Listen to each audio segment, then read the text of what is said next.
نحمده ونصلي على رسوله الكريم أعوذ بالله من الشيطان الرجيم بسم الله الرحمن الرحيم ربي زدني علما صدق الله العظيم صلى الله عليه وسلم আজকে এই উঠন বৈঠক 8 নং ওয়ার্ড বিল বিরুদ্ধে উঠন বৈঠকের প্রধান অতিথি জনাব বা শান্দিদা ইসলাম তুলি এবং আমাদের নগরের বিভিন্ন নেতৃবৃন্দ, যুবদল, ছাত্রদল এবং স্বেচ্ছাসেবক দল এবং অঙ্গ সংগঠনের সকল নেতৃবৃন্দকে আমার অন্তঃস্থল থেকে আজকের প্রোগ্রামে উপস্থিত হয়েছেন বলে আমি আমার অন্তঃস্থল থেকে আপনাদেরকে ধন্যবাদ জানাচ্ছি এবং মোবারকবাদ জানাচ্ছি। সম্মানিত নেতৃবৃন্দ, আমি এই বক্তব্য দিব আজকে। আমি একটা কথা আপনাদেরকে জানাই যে এটা ওয়ার্ডের প্রোগ্রাম, এটা কোনো থানার প্রোগ্রাম না, কোনো নগরের প্রোগ্রাম না, এটা ওয়ার্ডের প্রোগ্রাম।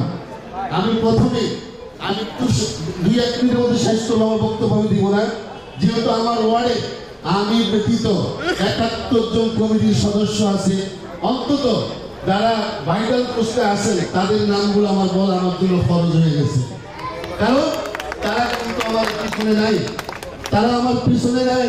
যেহেতু ওয়ার্ডের প্রোগ্রাম ছিল, তাই আমি সর্বপ্রথম এইখানে বলতেছি, যিনি দুর্দিনে আমাদের সাথে নির্বাচন করে বিপুল ভোটে বিজয় হয়েছেন আমার সাধারণ সম্পাদক জনাব জাকির হোসেন জাকির, এবং আরো উপস্থিত এখানে আছেন সহসভাপতি জয়নুল মহসিন, উপস্থিত আছেন সহসভাপতি সিদ্দিকুর রহমান, উপস্থিত আছেন সহসভাপতি আল মামুন, যুগ্ম সম্পাদক আব্দুল বারী তপন, যুগ্ম সম্পাদক মন্টু মিয়া, কোষাধ্যক্ষ সাইফুল মালিক, সাংগঠনিক সম্পাদক নূর মোহাম্মদ, দপ্তর সম্পাদক আনোয়ার, প্রচার সম্পাদক মনোয়ার এবং আরশাদ আলী, ইলিয়াস, নয়ন, রিয়াজ, আরশাদ আলী, নয়ন, রিয়াজ এবং আমাদের আরো নেতৃবৃন্দ যারা আছেন সকলকে ধন্যবাদ জানাই।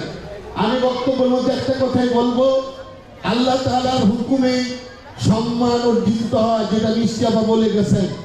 সম্মান আল্লাহ ছাড়া কেউ দেয় না, আর মানুষ অপমান হয় নিজের খাচ্ছতের কারণে, নিজের ভুলের কারণে, মানুষ অপমানিত হয়। সম্মান দেয় আল্লাহ।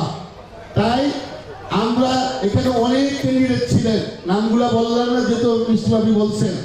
আল্লাহর হুকুম হয়েছেন জনাব আমাদের চেয়ারম্যান দেশনেত্রী নায়ক তারেক রহমানের যে আকল, যে মেধা, যে শক্তি আছেন আমাদের তা নাই। উনি যেটা ভালো মনে করছেন 14 আসনের জন্য, ওটাই উনি করেছেন। তুলিয়াপাকে উনি আমাদের হাতে তুলে দিয়েছেন এবং ইনশাল্লাহ আগামী নির্বাচনে তুলিয়াপাকে বিপুল ভোটে আমরা এই 14 আসন থেকে বিজয় করব ইনশাল্লাহ। সম্মানিত নেতৃবৃন্দ, আমি দুটা সমস্যার কথা বলবো। আমি দুটি সমস্যার কথা বলবো। আপনারা জানেন এখানে আমাদের সাজ্জাদুল মিরাজ ভাই আছেন, রোশন ভাই আছেন, তারপরে মিষ্টিআপা আছেন, আমাদের দপ্তর সম্পাদক আব্দুল রাজ্জাক ভাই আছেন মহানগরে। আমাদের 1 নম্বর বাস স্ট্যান্ড যে ফুটপাথটা আছে, সবচাইতে বড় সমস্যা এটা। এটার কারণে ভোট তো দূরের কথা, ভোট চাও যাবে না।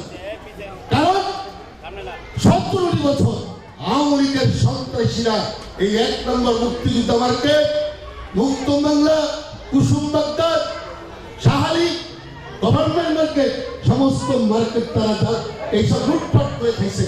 আর এখন 5ই আগস্টের পরে মানুষ বলে 1 কাতার থেকে 5 কাতার কিভাবে হলো, ওটা খায় কে, এখন কোথায় যাচ্ছে?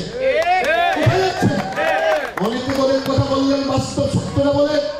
আমি শুধু আপনাকে বলবো, এই ফুটপাথটা অন্তত এই মুক্ত বাংলা, কুসুম বাগদার আর হচ্ছে আপনার মুক্তিযোদ্ধা, এই রাস্তা থেকে আমাদের গুড়াগাড়ি যে রাস্তাটা আছে অন্তত 7 নম্বর পর্যন্ত ক্লিয়ার করলে বিশাল এক জাম এখানে লাগে না। সন্ধ্যাবেলায় মানুষের কি অবস্থা দেখছেন আপনারা, এই একটা সমস্যা। দ্বিতীয় সমস্যা, মাদকের কথা বলছে। মাদক যারা ব্যবসা করে, যারা ডিলার তাদেরকে খোঁজ করতে হবে। এই গুদাগারের মধ্যে এক খায়না ছিল বাবুল তালুকদার, সকলে ছিলেন, এমন কোন কাজ নাই সেটা করছে। এমন শুনেন, ব্যথা সবার মধ্যে আছে। আমার মার 78 বছর, আমি জেলে, পাপ্পু ভাই সাক্ষী, আমার সেক্রেটারি সাক্ষী, কবির সাক্ষী, গাজী সাক্ষী। আমার মাকে নমাজরত অবস্থায় সে ধাক্কা দিছে আমার জন্য, পারিবারিক ঝামেলার কারণে নমাজরত অবস্থায় আমি জেলে, আমার মাকে ধাক্কা দিচ্ছে। এই তো ছিল জুলুম, এই তো ছিল অন্যায়। আমরা এই জালিমের হাত থেকে মুক্তি পাইছি ঠিকই, কিন্তু মাদকের জালিম থেকে আমরা মুক্ত পাইতেছি না। প্রতিদিন রাত্রে প্রত্যেকটা ঘরে মা বোনের কান্নার আওয়াজ পাচ্ছে, সন্তানের নির্মম পরিহার হচ্ছে। আপনাদেরকে হাত ধরে বলি, এখানে একটা জায়গা আছে, আমি সবার দৃষ্টি আকর্ষণ করছি, এই গুদাগারে একটা জায়গা আছে বলকে, এটার নাম দিচ্ছে কি দিচ্ছে? এটিএম ভূত।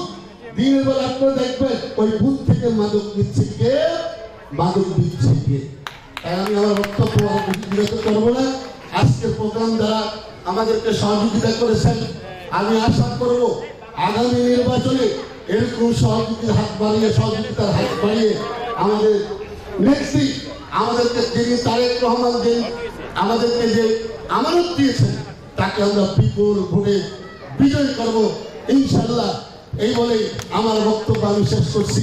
আল্লাহ হাফেজ, আল্লাহ হাফেজ। বাংলাদেশ জিন্দাবাদ। সবার আগে